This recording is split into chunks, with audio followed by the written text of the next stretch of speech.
कक्षा 12 में हिंदी साहित्य विषय से अध्ययन करने वाले सभी विद्यार्थियों का एक बार आपके अपने इस YouTube चैनल साहित्य संगम में बहुत बहुत स्वागत है। कक्षा 12 हिंदी साहित्य में अंतरा भाग 2 के पद्य खंड के महत्वपूर्ण प्रश्नोत्तर जो मोस्ट इम्पोर्टेंट प्रश्न है उसका पार्ट 1 देखेंगे, जिसमें हम पार्ट 1 जयशंकर प्रसाद, पार्ट 2 निराला और पार्ट 3 अज्ञे जिनकी ये कविताएं लग रही है, इनके महत्वपूर्ण प्रश्न हम देखेंगे जो आपके टेस्टों में और परीक्षाओं में बहुत इम्पोर्टेंट रहेंगे। शुरू करते हैं आज का वीडियो। पहली बार हमारे YouTube चैनल से जुड़े हैं तो इसको सब्सक्राइब कर लें। इससे पहले मैं आप लोगों को ये बता देना चाहता हूँ कि सफलता का कोई शॉर्टकट नहीं होता है। आप सबसे पहले पार्ट को डिटेल रूप से पढ़िए, उसके बाद ये जो मोस्ट इम्पोर्टेंट प्रश्न है इनको तैयार कीजिए।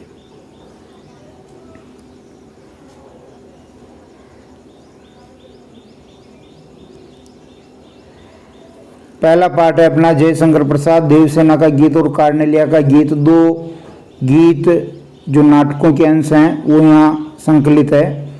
तो प्रश्न उत्तर देख लेते हैं हम पहले। देवसेना का गीत प्रसाद जी के किस नाटक से लिया गया है? तो देवसेना का गीत प्रसाद जी के स्कंदगुप्त नाटक से लिया गया है। कवि ने आशा को बावली यानी पागल क्यों कहा है? देवसेना का गीत कविता में कवि जयशंकर प्रसाद ने आशा को बावली इसलिए कहा है क्योंकि अत्यधिक आशा मनुष्य को बावला यानी पागल कर देती है। जीवन में जिसे पाने की संभावना नहीं हो फिर भी उसको पाने की आशा बनी रहे तो उसे पागल ही कहेंगे। कहने का भाव यह है कि आशा जो है असंभव की भी बनी होती है, जिसे हम प्राप्त नहीं कर सकते उसकी भी आशा बनी रहती है जो मनुष्य को पागल कर देती है। देवसेना को भी स्कंदगुप्त से विवाह की आशा थी, लेकिन स्वयं उसके मना करने से अब स्कंदगुप्त के मिलने की कोई संभावना नहीं है। फिर भी देवसेना का मन स्कंदगुप्त की आशा लगाए बैठा है, इसलिए कवि ने आशा को बावली पागल कहा है। तीसरा प्रश्न देखेंगे। देवसेना का गीत में प्रसाद जी ने देवसेना की वेदना का सजीव चित्रण किया कैसे, या फिर देवसेना की हार या निराशा के क्या कारण थे? हूणों के आक्रमण के कारण आर्यावर्त पर संकट के बादल छा गए। देवसेना के भाई बंधु वर्मा और परिवार के लोगों को वीरगति प्राप्त हुई। देवसेना को भाई की मृत्यु का दुख सहन करना पड़ा। वह स्कंदगुप्त का प्रेम पाने की प्रबल आकांक्षा रखते थे, यानी भाई देश पर न्योछावर हो गया। स्कंदगुप्त को पाना चाहती थी किंतु उसकी आशा पूर्ण न हो सकी। प्रेमी स्कंदगुप्त की उपेक्षा का दुख उसे जीवन भर सहन करना पड़ा। जीवन भर उसे इसी बात का दुख रहा कि उसके प्रेम को स्कंदगुप्त ने ठुकरा दिया था। जीवन की संध्या में स्कंदगुप्त ने देवसेना के सामने प्रेम का प्रस्ताव रखा, किंतु देवसेना ने उसे अस्वीकार कर दिया। इस त्याग का दुख भी उसे सहन करना पड़ा। उसने जीवन भर संघर्ष किया पर पाया कुछ नहीं, इसलिए कह सकते हैं कि देवसेना का सारा जीवन दुख में ही बीता। कवि ने देवसेना की वेदना का सजीव चित्रण भी किया है। आप इसका स्क्रीनशॉट लेकर उसको बाद में भी देख सकते हैं, उत्तर को याद कर सकते हैं। आगे प्रश्न देखेंगे। देवसेना अपनी किस थाती को लौटा देना चाहती और क्यों? देवसेना स्कंदगुप्त से प्रेम करती थी, किंतु स्कंदगुप्त विजया को चाहता था। थाती धरोहर को कहते हैं। यहाँ थाती का अर्थ है देवसेना के मन में स्कंदगुप्त के प्रति जो प्रेम था उसके लिए थाती शब्द आया है।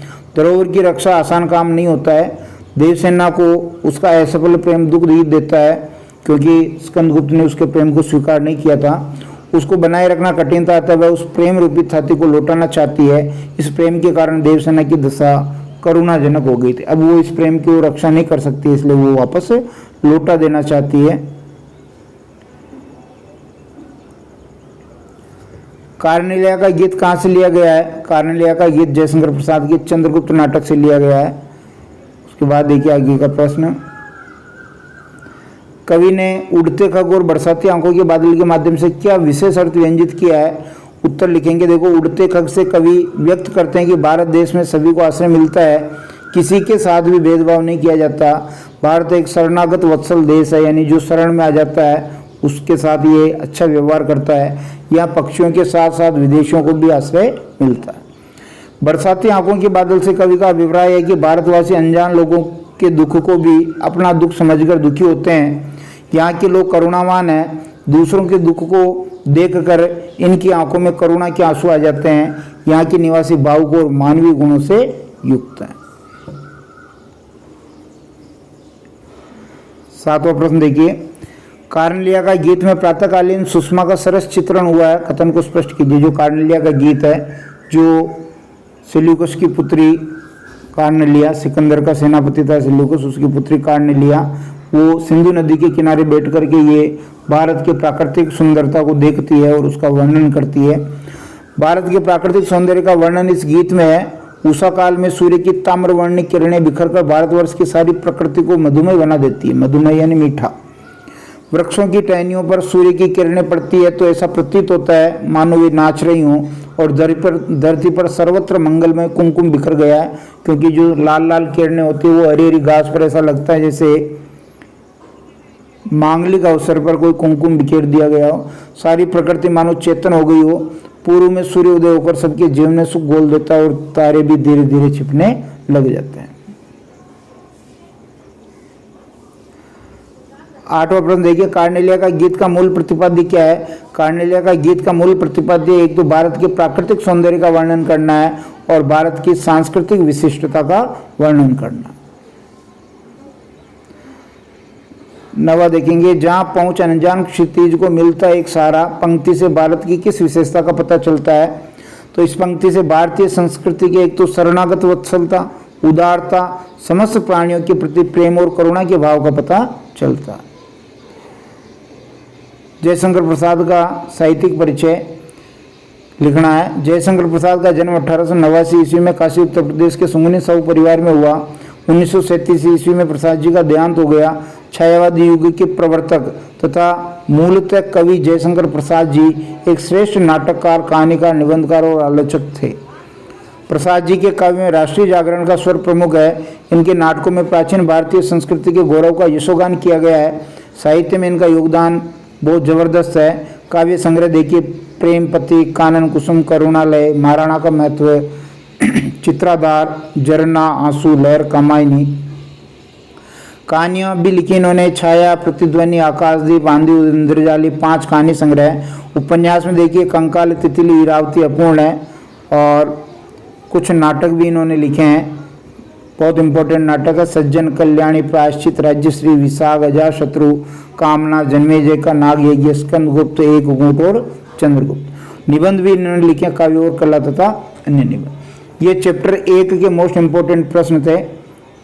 चैप्टर 2 के मोस्ट इंपॉर्टेंट प्रश्न हम देख लेते हैं हाथों हाथ इसी वीडियो में। चैप्टर 2 आपका है निराला, जिनका गीत गाने दो मुझे और सरोज स्मृति 2 कविताएं संकलित हैं।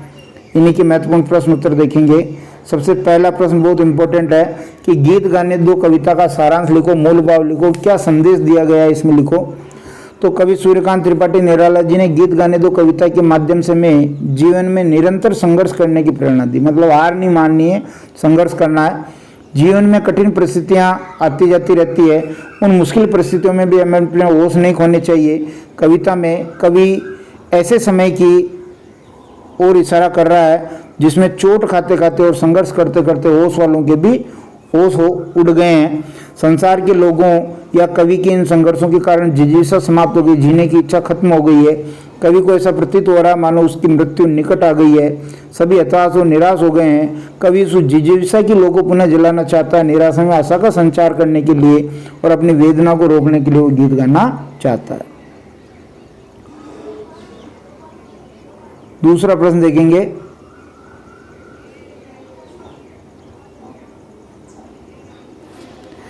हाथ जो पाथे थे में पाथे शब्द से क्या मतलब है। कविता में पाथे किसके लिए है। पाथे शब्द जो बना है पथ शब्द में ए प्रत्यय लगने से बना है। इसका शाब्दिक अर्थ होता है मार्ग का भोजन। कविता में पाथे शब्द से कवि का तात्पर्य जीवन जीने का सहारा या संबल है। कवि कहना चाहते हैं कि जिनकी वजह से वे जीवन जी रहे थे उन सहारों या संबल को छल कपट से पूंजीपतियों ने छीन लिया है। अब कवि के पास जीने का कोई सहारा नहीं बचा है। वह हताश और निराश है तथा वह मर जाना चाहता है। तीसरा प्रश्न देखेंगे, ठग ठाकुरों से कवि का संकेत किसकी ओर है। तो कवि ने समाज में व्याप्त स्वार्थी लोगों, धोखेबाजों और पूंजीपतियों को ठग ठाकुर कहा है। कवि के अनुसार समाज में रक्षा करने वाले लोग ही गरीब किसान और मजदूर वर्ग का शोषण कर रहे हैं, यानी रक्षक ही भक्षक हो गए हैं, बाड़ी खेत खाने लग गई है। ये सामंतवादी या जमींदार वर्ग के लोग हैं जिनका उद्देश्य किसानों और मजदूरों का खून चूसना है। ठग ठाकुरों शब्द आज भी प्रासंगिक है क्योंकि असहाय का शोषण आज भी हो रहा है, बस अब सामंत या जमींदार वर्ग के लोगों का स्थान अन्य लोगों ने ले लिया है, अर्थात वे सब ठग ठाकुर हैं जो शोषण करते हैं। चौथा प्रश्न देखेंगे, भर गया जहर से में किस प्रकार के जहर की बात कवि कर रहे हैं? तो कविता में कवि ने संसार में छल कपट, धोखा, ईर्ष्या, राग द्वेष, लालच, स्वार्थ, इन सबको जहर ही कहा है।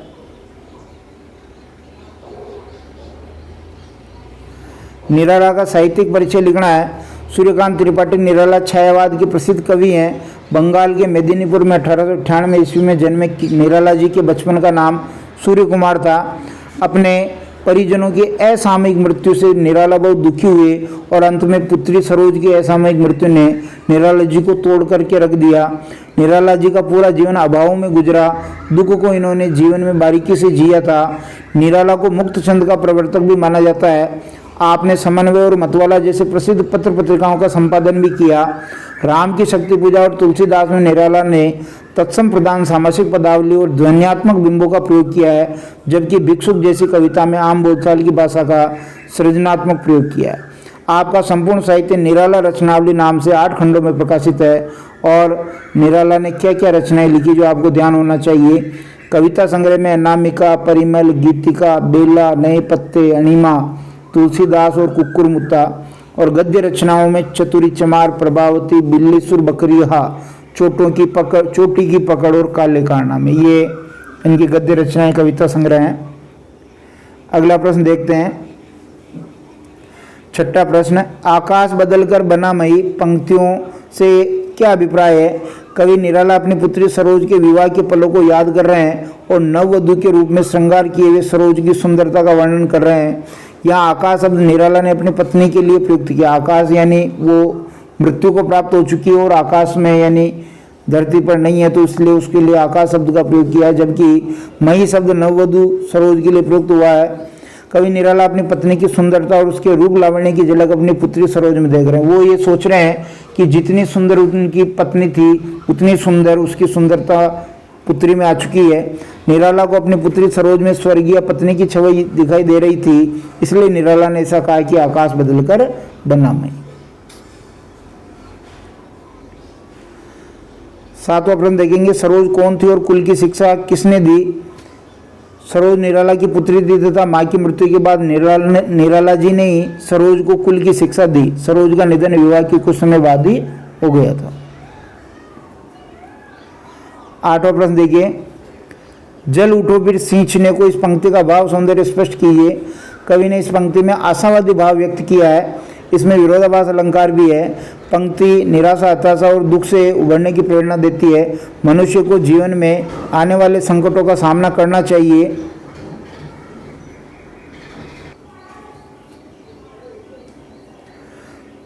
उसे हार मानकर बैठना नहीं चाहिए। मानव मूल्यों की रक्षा के लिए मनुष्य को संघर्ष करना होगा।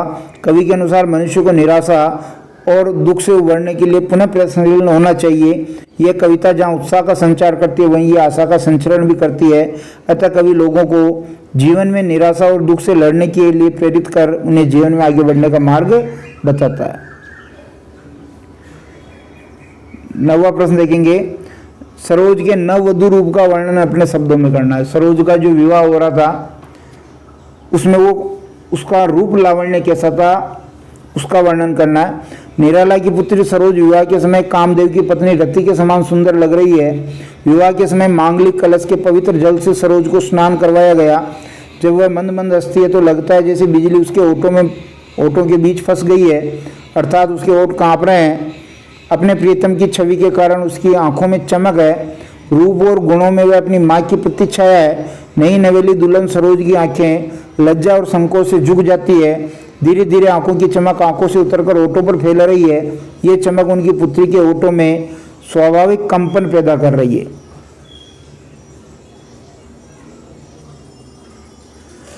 कवि निराला ने अपनी पुत्री का तर्पण किस प्रकार किया? हिंदू धर्म में श्राद्ध के समय पितरों को तर्पण देने का रिवाज है।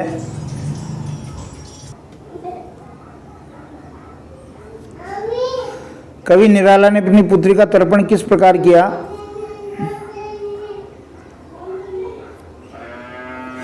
हिंदू धर्म में श्राद्ध के समय पितरों को तर्पण देने का रिवाज है। इस समय तिल और जो मिश्रित जल के साथ मृत व्यक्ति का तर्पण किया जाता है। कवि अपनी पुत्री सरोज से बहुत प्रेम करता है, अतः वह अपनी पुत्री की सदगति के लिए अपने संपूर्ण जीवन में कमाए गए सदकर्मों को अर्पित कर उसका तर्पण करता है। इस प्रकार एक पिता अपनी पुत्री को श्रद्धांजलि स्वरूप समस्त पुण्य कर्मों को अर्पित कर देता है। सरोज का विवाह अन्य विवाहों से कैसे अलग था? तो एक तो शोर शराबा नहीं था, दिखावा नहीं था, रिश्तेदारों को कोई कंकु पत्री नहीं दी थी तो वो आए नहीं थे, कोई विवाह संगीत नहीं गाया गया था, पूरी शांति थी, भीड़ नहीं थी और निराला ने माँ के कर्तव्य निभाए थे। इस प्रकार ये अलग था। वह लता वहीं की जहाँ कलितों के लिए पंक्ति में किस प्रसंग को उद्घाटित किया गया है? कवि निराला जी इस पंक्ति के माध्यम से सरोज के लालन पालन के प्रसंग को उद्घाटित करते हैं। उपयुक्त पंक्ति में सरोज के ननियाल को भूमि, उसकी माता को लता तथा वहाँ पली बड़ी एवं नवयौवन को प्राप्त सरोज को कली कहा गया है। उनकी पत्नी के निधन के बाद उनकी पुत्री का लालन पालन उसके नाना नानी के द्वारा किया गया था। पहले उनकी पत्नी लता के रूप में वहाँ विकसित हुई और उसका जन्म वहाँ हुआ, अर्थात लता जब बड़ी हुई तब तुम उस लता में कली के समान के लिए अर्थात निराला जी के संतान के रूप में सरोज ने जन्म लिया। माँ की असामयिक मृत्यु के बाद नाना नानी की देखरेख में तुमने युवावस्था को प्राप्त किया।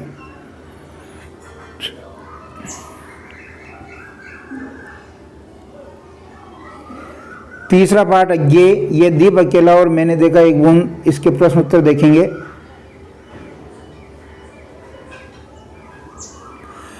पहला प्रश्न है, कवि अज्ञेय दीपक को पंक्ति में क्यों मिलाना चाहते हैं, या ये दीप अकेला कविता की मूल संवेदना सारांश लिखिए।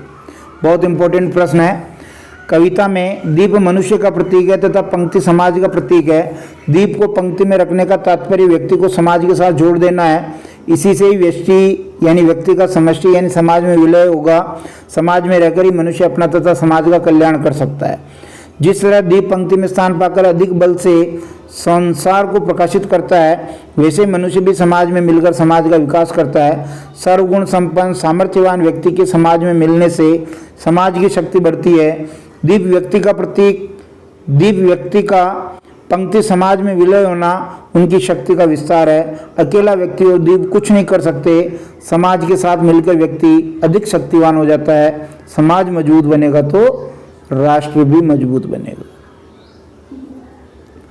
कवि के अनुसार दीप व पंक्ति क्रमशः किसके प्रतीक हैं? तो दीप मनुष्य व्यक्ति का प्रतीक है और पंक्ति जो है समाज का प्रतीक है। इसी को व्यष्टि का, इसको समष्टि का।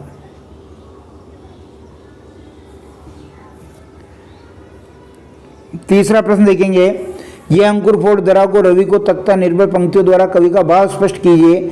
ये अंकुर फोड़ दरा को रवि को तख्ता निर्भय, इन पंक्तियों के द्वारा कवि ने समाज से अलग उस सर्वगुण संपन्न और सामर्थ्यवान व्यक्ति के संघर्ष और उसकी अदम्य इच्छा शक्ति का वर्णन किया है। जिस प्रकार अंकुरित बीज धरती के सीने को चीरकर बाहर आ जाता है, बिना डर के सूर्य की गर्मी को सहन करता है, उसी प्रकार उस व्यक्ति ने भी कभी जीवन संघर्षों से हार नहीं मानी, हमेशा निर्भय होकर संकटों का सामना किया है। ऐसा संकटों से लड़ने वाला व्यक्ति समाज में मिलेगा तो समाज का भला होगा।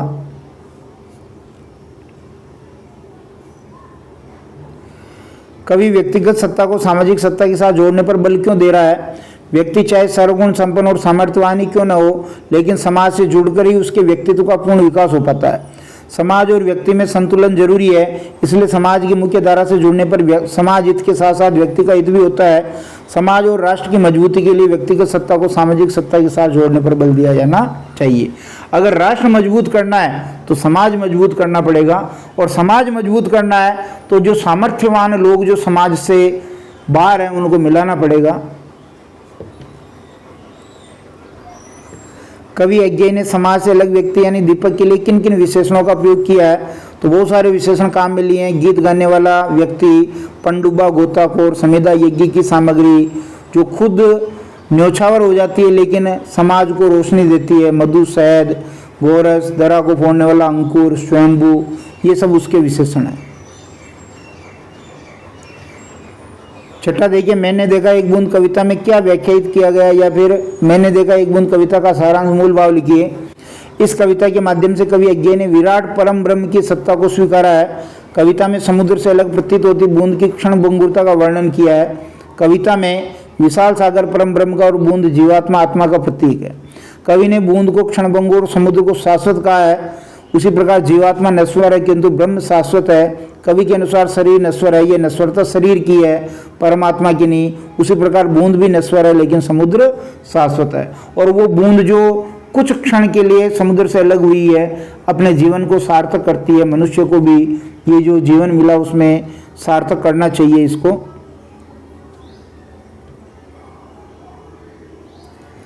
बूंद के ढलते सूरज की आग से रंग जाने में कवि को कौन सा दार्शनिक तत्व दिखलाई पड़ा? अज्ञेय ने इस कविता में क्षण के महत्व को बताया है। जब बूंद एक क्षण के लिए अस्त होते हुए सूर्य की स्वर्णिम आभा से आलोकित हो जाती है, जो लाल रंग है उससे वो आलोकित हो जाती है, तब कवि को एक दार्शनिक तत्व की अनुभूति होती है। विराट के सम्मुख बूंद का समुद्र से अलग होना नश्वरता के दाग से, नष्ट होने के बोझ से मुक्ति का एहसास है। एक क्षण का भी सदुपयोग करके बूंद आनंद और उल्लास से बढ़ जाती है। मनुष्य को भी इस नाशवान संसार में क्षण के महत्व को समझते हुए अपने जीवन को खुशहाल बनाना चाहिए। 8वां प्रश्न देखेंगे। यह सदा द्रवित चिर जागरूक चिर अखंड अपनापा, इससे क्या आशय है? इसमें दीप मनुष्य के श्रेष्ठ गुणों का वर्णन किया है। दीप सदैव आग को धारण किए रहता है, वह जलने के कारण स्वयं कष्ट में है, बावजूद इसके वह दया भाव से युक्त होकर दूसरों को प्रकाश देता है। वह सदा जागरूक रहता है, सावधान रहता है और सबके साथ प्रेम का भाव रखता है। मनुष्य भी दूसरों को दुखी देकर स्वयं द्रवित हो उठता है। वह उन्नति और विकास के प्रति सदैव सचेत जागरूक रहता है, सबके प्रति प्रेम का भाव रखता है। ऐसे गुणों से संपन्न उस व्यक्ति को समाज में क्यों न मिलाया जाए, उसको भी समाज में मिलाना है।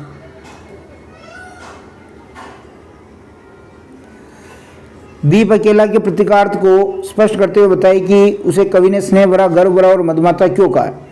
कवि दीप को पंक्ति में मिलाना चाहता है। दीप पंक्ति में विलय व्यष्टि का समष्टि में विलय है। दीप पंक्ति प्रतीकात्मक शब्द है। दीपक व्यक्ति का और पंक्ति समाज का प्रतीक है, और अगर उसमें मिला देंगे तो व्यक्ति को समाज का हिस्सा बना देंगे, एक भाग बना देंगे। कविता में दीप ऐसे व्यक्ति का प्रतीक है जो स्नेह, गर्व और अहंकार से युक्त है। दीप तेल के कारण जलता है, वैसे मनुष्य भी स्नेह के कारण जीवित रहता है। दीप संसार को प्रकाशित करता है, उसकी लौ झुकती नहीं बल्कि ऊपर उठती है। लौ का ऊपर उठना उसका गर्विलापन है। मनुष्य को अपने प्रेम और अपनी योग्यता के कारण स्वयं पर गर्व है, वह कहीं झुकता नहीं है। जलते हुए दीपक की लौ जो है इधर उधर हिलती रहती है। कवि ने इसे ही मधुमाता हुआ कहा है। समाज को ऐसे ही मधुमाने वाले सामर्थ्यवान व्यक्ति की आवश्यकता है। यही कारण है कि कवि ने उसे स्नेह भरा, गर्व भरा और मधुमाता कहा है।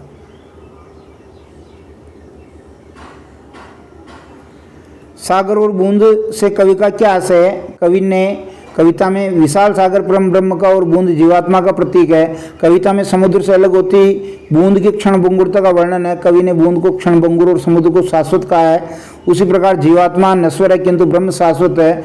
बूंद नश्वर यानी क्षणभंगुर है, लेकिन जब वो शाश्वत समुद्र मिलती है तो वह बूंद नश्वरता के दाग से मुक्त हो जाती है। सागर से आशय समाज तथा बूंद से आशय एक मनुष्य भी लिया जा सकता है। अज्ञेय का साहित्यिक परिचय आपको लिखना है, बहुत इंपॉर्टेंट कवि हैं अज्ञेय। प्रयोगवाद और नई कविता के प्रवर्तक अज्ञेय का पूरा नाम सच्चिदानंद हीरानंद वात्स्यायन अज्ञेय है। आपका जन्म 1911 ईस्वी में कुशीनगर उत्तर प्रदेश में हुआ और मृत्यु 1987 में हुई। आप विज्ञान के विद्यार्थी रहे हैं। क्रांतिकारी गतिविधियों में शामिल होने के कारण आपको जेल भी जाना पड़ा। आपने तार सप्तक परंपरा का सूत्रपात किया था। आप प्रकृति प्रेम और मानव मन के अंतर्द्वंद के कवि कहलाते हैं। आपके साहित्य में संवेदना के साथ बौद्धिकता का समावेश है। भाव, भाषा, उपमान, प्रतीक, बिंब आदि सभी दृष्टि से आपके काव्य में नवीनता है। आपने विशाल भारत प्रतीक, नया प्रतीक, सैनिक, दिनमान तथा 4 तार सप्तक पत्रिकाओं का संपादन किया। आपको बहुत सारे पुरस्कार मिले, साहित्य अकादमी पुरस्कार, ज्ञानपीठ पुरस्कार और भारत भारतीय सम्मान आपको मिला है। कविता के अतिरिक्त कहानियां, उपन्यास, नाटक, यात्रा वृत्तांत, समीक्षाएं आपने लिखी है। पहले काव्य रचनाएं देख लेते हैं। भग्नदूत, चिंता, हरिघास पर क्षण भर, बावरा हेरी, इंद्रधनुष रोंदे हुए ये, अरियो करुणा प्रभा में, आंगन के पार द्वार, कितनी नावों में कितनी बार पहले मैं सन्नाटा बुनता हूँ, माँ वृक्ष के नीचे नदी की बागचाएं, ये सब इनकी काव्य रचनाएं हैं। कहानियाँ भी इन्होंने खूब लिखी है। विपतगा, परंपरा, कोठरी की बात, शरणार्थी, जयदूल, अमर वल्लरी, यह तेरे प्रतिरूप, ये सब कहानी संग्रह है। उपन्यास बहुत इंपॉर्टेंट है इनका। शेखर एक जीवनी, 2 भागों में, नदी के द्वीप और अपने अपने अध्ययन भी। निबंध इन्होंने त्रिशंकु, आत्मनेपद लिखा, यात्रा वृत्तांत, अरे या वह रहेगा याद, और एक बूंद सहसा उछली, सभी कविताओं का संग्रह जो सदा नीरा नाम से प्रकाशित है। तो ये पाठ संख्या 1 से 3 महत्वपूर्ण प्रश्न थे। निश्चित रूप से आपको वीडियो पसंद आया होगा। आप कमेंट करके जरूर बताएं। अगर आपको पद्य भाग के प्रश्न उत्तर चाहिए तो भी आप कमेंट करें, और यदि आपको किसी और कंटेंट की आवश्यकता है तो आप कमेंट करें। अनिवार्य हिंदी के मोस्ट इम्पोर्टेंट प्रश्न उत्तर चाहिए तो भी आप कमेंट बॉक्स में ज़रूर बताएं, ताकि उस पर भी वीडियो लाया जा सके। वीडियो को अपने साथियों मित्रों तक बहुत ज़्यादा शेयर करें ताकि सबको लाभ मिल सके। बहुत बहुत धन्यवाद।